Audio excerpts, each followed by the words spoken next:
Okay, so welcome to episode 3 of our GrandPod series.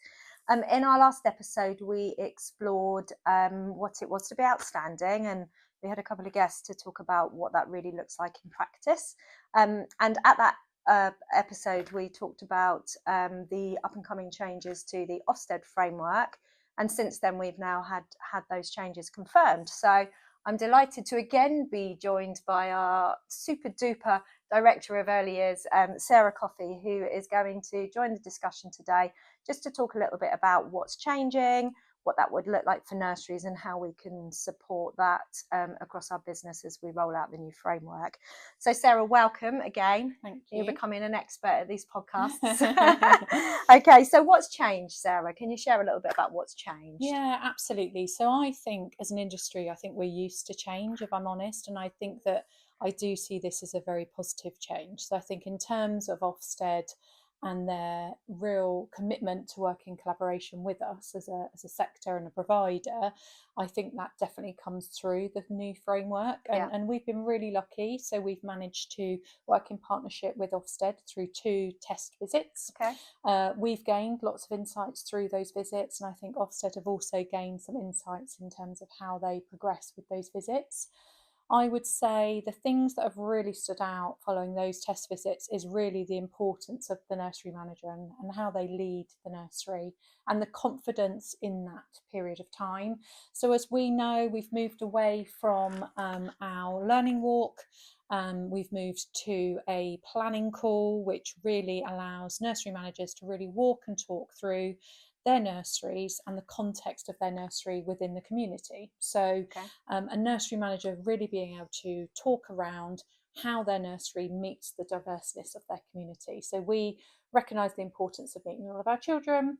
And one of the things that's really been highlighted in this new framework is around how can we demonstrate the context of our nursery. So as an example, one of our nurseries that was supporting the test visit could talk through the fact that oral health is really challenging in their community. So this is what they've done as a setting to really respond and react to the community needs. So I think the context is definitely an element of positivity, and you being able to spend your time with the inspector talking through what a typical day in nursery looks like, and the nursery manager having that opportunity to really walk and talk them through their nursery setting. In regard to the context, Sara, I recall reading something, I think a couple of weeks ago, where it talked about the inspector's preparation would now involve what goes on in the local community. So where the nursery sits and what that community demographic is saying, and doing a lot of research on that. Is that playing into, you talked about the call and understanding what matters? Is that the type of thing that is quite different? I think so. I think that is quite different, and I think that it does then give them the context as to the communities that we serve. And I think it also gives context to the complexities of the profiles of children that we support. So one of the other elements of Ofsted's real focus through this new inspection process is recognising that if we're getting it right for our most vulnerable children, we're getting it right for every child. And I think that really is very poignant throughout the process. Such also inclusion, it's the golden thread that runs through all of the inspection process. So I think our ability to talk through and demonstrate how we support all children, meeting their next steps, their milestones, and how we're being really aspirational for our children for the future, I think is a fundamental part of the new inspection process. Yeah, I agree, and I think that's really intuitive of Ofsted to really recognise the differences in the communities in which nurseries are based, and the different parents there and the different challenges in some of those communities, depending on whether you're quite affluent or whether you come from areas of deprivation, and what some of those challenges are in the area. So I think that gives us confidence that inspectors will go into nurseries with a real understanding of the cohort of children that might be in that nursery, or the types of challenges that the staff may be coming up against in terms of what they need to do to meet those children's needs. So I think that is quite a difference to what's happening today. It is, and I think the time that the inspector spends with leaders in the nursery, observing practice, really understanding what are the areas of strength of that nursery setting, what areas are they developing, and seeing that really play out as part and parcel of their observations.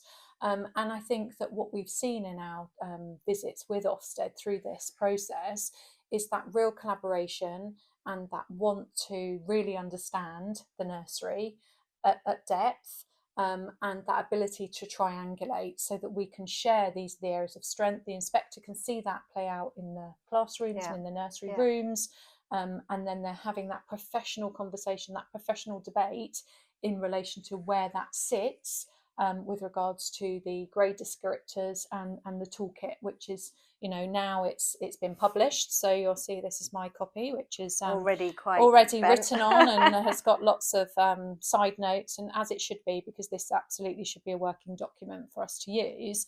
And really having professional conversations around those grade descriptors, and understanding whether you feel that your provision is delivering, whether that's an expected standard, a strong standard, exceptional standard. And as we now know, those areas of judgment have changed. So we're moving from urgent improvement to needs attention to expected standard, strong standard, and exceptional. And we're moving to not just a one judgment report, we're really moving into a mixed judgment to be able to give a true, more holistic overview of the nursery setting and what that offers through a scorecard, which I think should be a really positive step forward. I completely agree. And I think by moving away from that one word judgment and to be able to be really specific around those 7 different areas that they'll be judging, and I understand 6 of them would be judged in those areas, and then the safeguarding element is rightly is either met or not met, and I think to be able to really highlight the strengths and look, there will always be some areas of improvement across nurseries, hopefully not significant improvement, but some levels of improvement across nurseries, but having the ability to really see and recognise where the setting strengths are, I think is a really, really positive change to the inspection framework.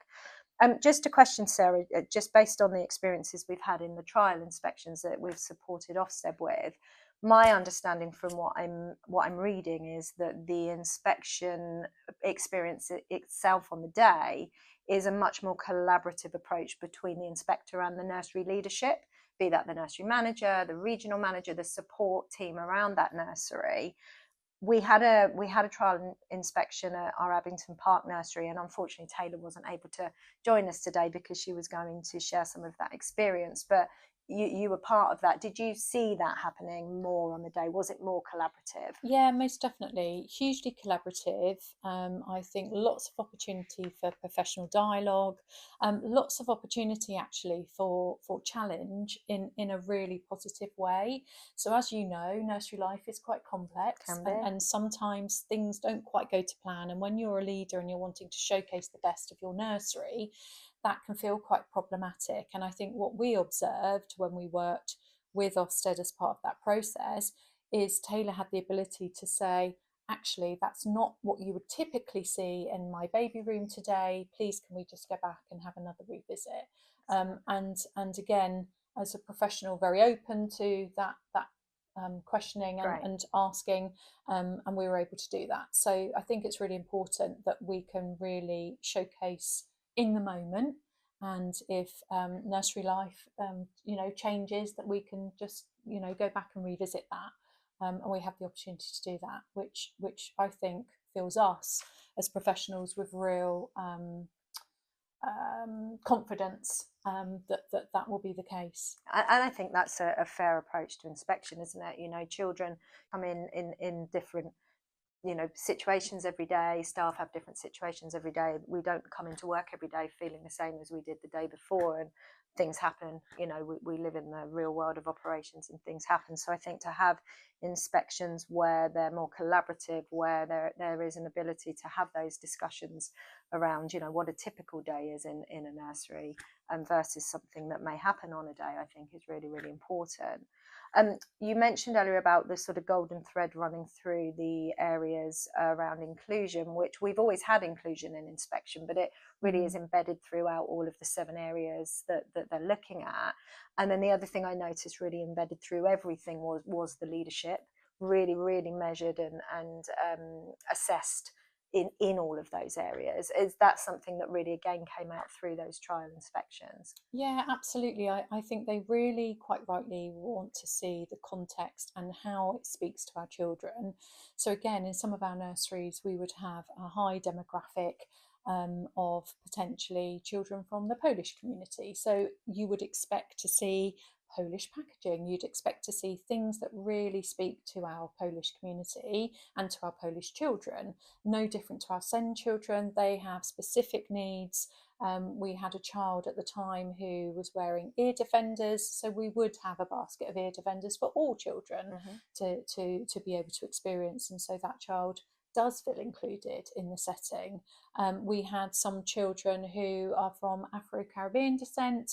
We know that Afro-Caribbean hair is really challenging. We want them to be open to all of the continuous provision. That includes sand play, which can be problematic. We have sand bonnets available. So I think that really, that ability to really understand what your children need, what your families need, and to be able to react and respond to that was really important and very, very evident. And I think that real understanding as to the impact that our team bring. So team members being able to talk about their CPD, what they've learned, how they've implemented that within the nursery, and the positive impact that that additional training has had with regards to supporting our children. So those elements really, really important. The child's voice really important. So speaking to the children and really understanding what's it like for you here today. So I think that sort of checking and verification at all levels was definitely seen. And leaders at all levels, there are high expectations on them. So if something isn't quite how it would be, quite rightly, the inspector is expecting to see that that is responded to and reacted to in the moment, which we would also want to see. So it's definitely important that the leadership at all levels is very strong, and we do have the ability to demonstrate that as part of the inspection process. Okay, so lots of changes in terms of the structure of an inspection. So I think I understand it's a sort of early phone call to organise the real phone call later on in the day to start to understand a setting. If we're getting an announced inspection, because unannounced inspections are still potentially going to be happening. And then the actual way that the actual scorecard and the way that the areas are in 7 rather than the 4 that we were looking at before.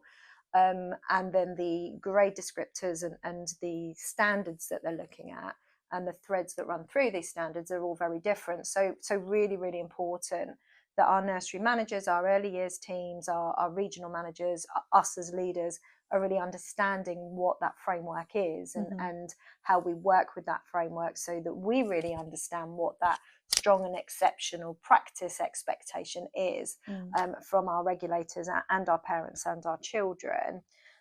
Quite a lot to think about that's very, very different to an approach we've all been used to in the sector for many, many years.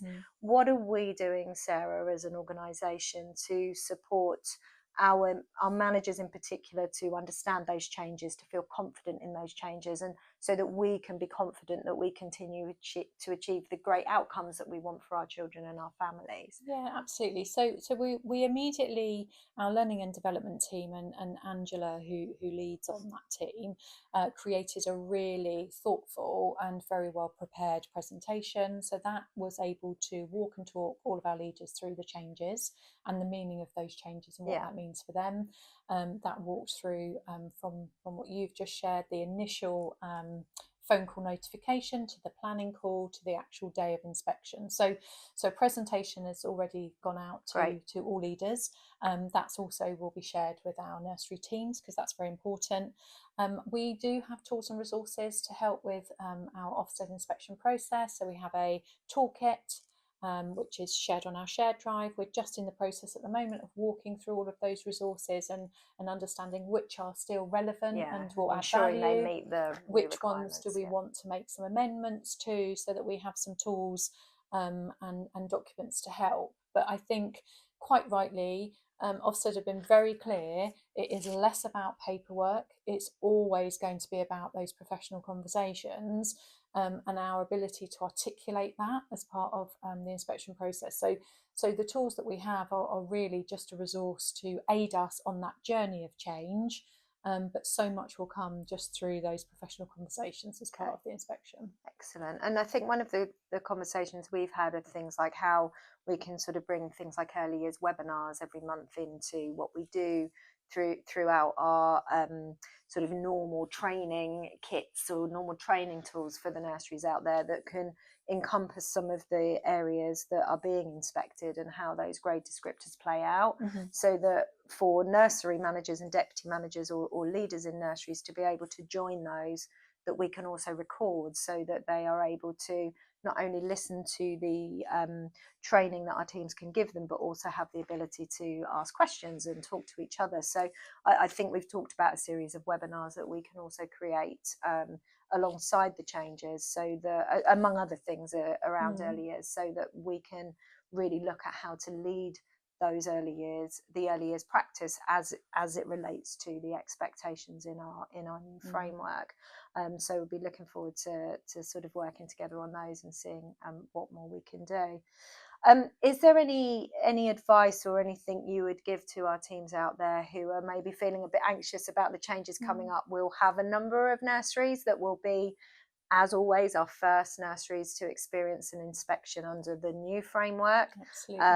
I know you'll be monitoring sector activity to see what comes out, but is there any advice or any sort of reassurance we can give to our managers out there who will potentially be in the first round of new inspections and haven't really yet heard how they're really playing out? Of course. So I think that you always want to have the confidence in what you and your teams are doing in your nursery. So I don't think anything's changed with that regard. I think that you need to feel reassured that we're here to support you. One of the processes as part of the inspection is to have a nominated individual with you. That's often a regional manager, an early years specialist, a member of the sort of support team, because we're there to support you on the day, because we recognise it's not a typical day in nursery. So we'll definitely have all of that support around. We also, as I say, we've had several visits now with Ofsted, working in partnership with them. We'll continue to share all of that information, and we're really excited about the new inspections coming forward, because I think that will also give us that real confidence in what that looks like for the wider business, and we'll be able to share the learnings as part of that process as well. So I think my message is, don't be afraid of change. Change is always uncomfortable, and sometimes it should be, but I think we're really ready for the change, and I don't think that anything that we've seen or heard or any of the documentation causes any level of concern. I think our leaders at all levels are ready. Excellent. That's really reassuring, because, you know, as you say, change is a bit scary sometimes, particularly when you own the practice at your nursery, and there's a new way of judging and an unfamiliar way of judging. So as we stay close to that and we learn